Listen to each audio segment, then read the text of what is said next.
Lista od 20 proizvoda u akciji Bolja cena za narod danas je proširena za još 16 artikala. Bojan Stanić iz Sektora za strateške analize Privredne komore Srbije kaže da je ovo pre svega socijalna mera namenjena građanima sa najskromnijim primanjima, uglavnom penzionerima, ali ne isključuje da će i pripadnici srednje klase u odnosu na ličnu racionalnost ostvariti uštede.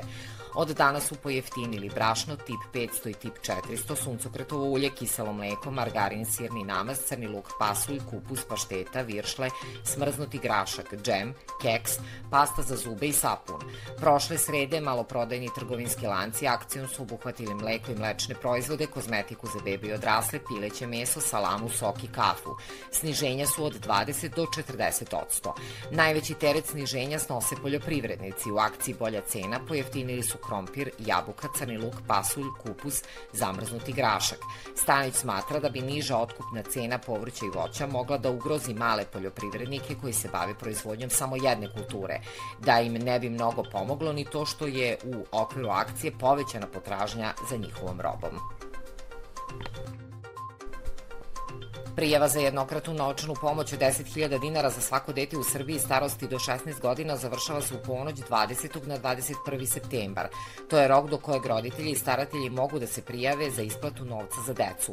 Prijava se vrši elektronski na adresi idp.trezor.gov.rs, a novac će prijavljenima biti uplaćen na račune u periodu od 25. septembra do 1. oktobra.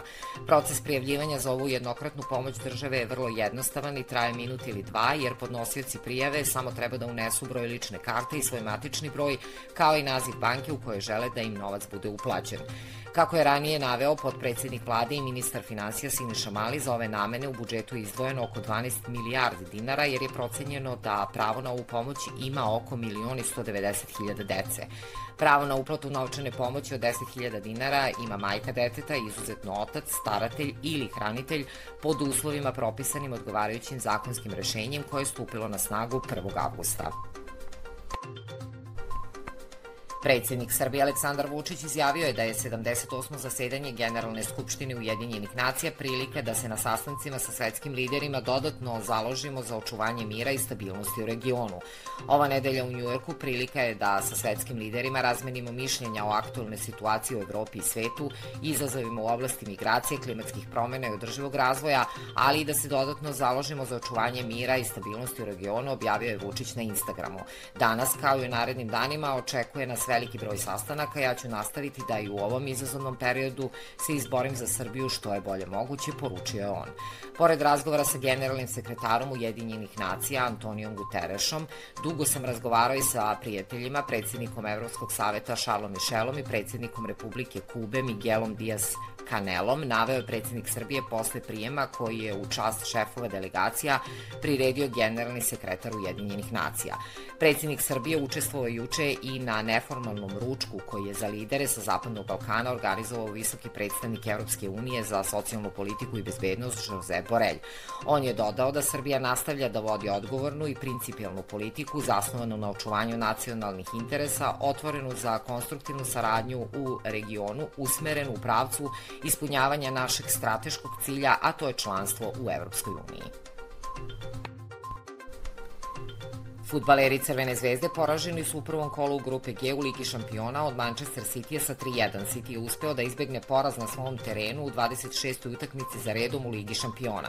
Posljednji put na Etihadu Lyon je bio bolji od građana u sezoni 2018-2019. Rezultat nakon prvih 45 minuta igre obećavao je veliki rezultat Zvezde. Ipak, ekipa Cityja je u drugom delu demonstrirala sjajnu koncepciju i taktiku koja je slomila otpor defanzive Zvezde. Zvezda je protiv Manchester Cityja pokazala da posjeduje igrački kvalitet, ali i trenersku viziju koja može doneti rezultat u Evropi. Narednu utakmicu u okviru drugog kola grupne faze Zvezda će igrati 4. oktobra protiv Young Boysa u Beogradu. Do kraja dana pretežno sunčano uz promenljivu oblačnost i toplo, samo posle podne u brdsko-planinskim predelima kratkotrajna kiša ili pljusak sa grmljavinom, vetar slab promenljiv, najviša dnevna temperatura od 27 do 30 stepeni.